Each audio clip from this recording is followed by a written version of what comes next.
Assalamualaikum warahmatullahi wabarakatuh.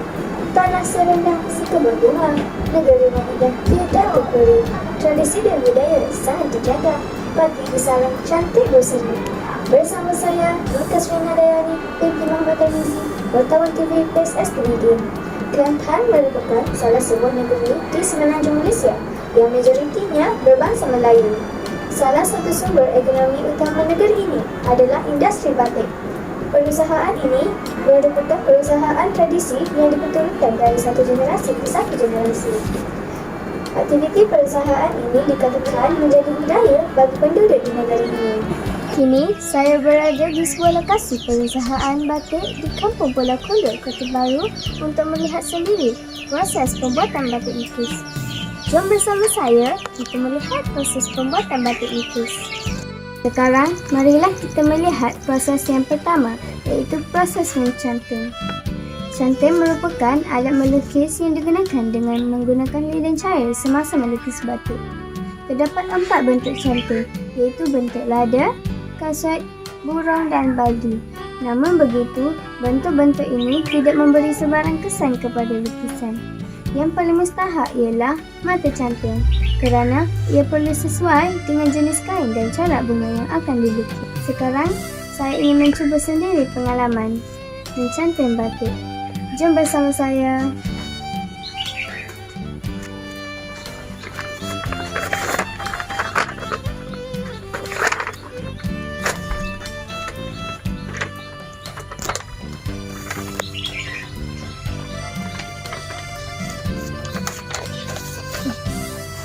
Baiklah, sebentar tadi kita telah melihat bagaimana proses mencanting dilakukan. Ini merupakan satu proses yang agak sukar bagi mereka yang tidak berpengalaman. Sekarang, kita teruskan dengan proses yang kedua, iaitu proses mewarna.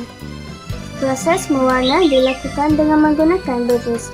Berbagai saiz berus digunakan bergantung kepada corak yang hendak diwarnakan.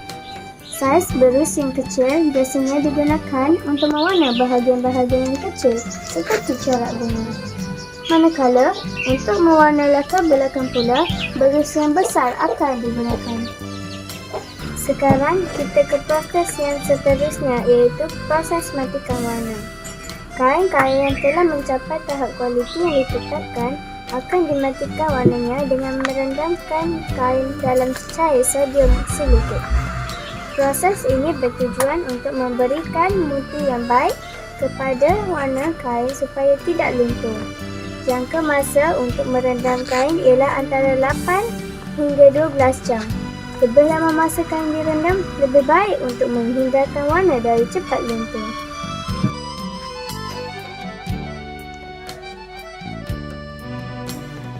Seterusnya adalah proses merebus.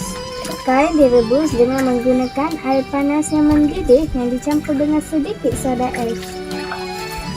Proses ini bertujuan untuk menanggalkan lilin yang masih melekat pada kain. Jangka masa kain direbus lebih kurang 5 minit, iaitu sekadar lilin dapat ditanggalkan dari kain.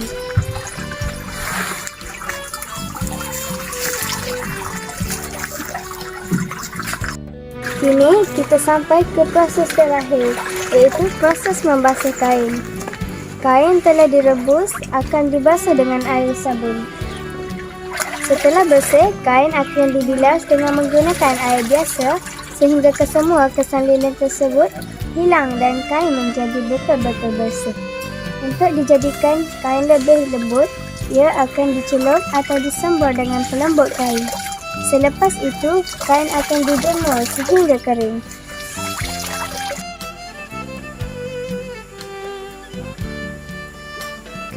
Setelah kering, kain akan digosok supaya kelihatan lebih menarik. Seterusnya, kain telah sedia untuk dipasarkan. Jadi proses pembuatan batik lukis. Semoga ia dapat memberi pengetahuan kepada semua. Sekian dahulu untuk episod kali ini. Hingga berjumpa lagi di lain episod. Selamat menonton!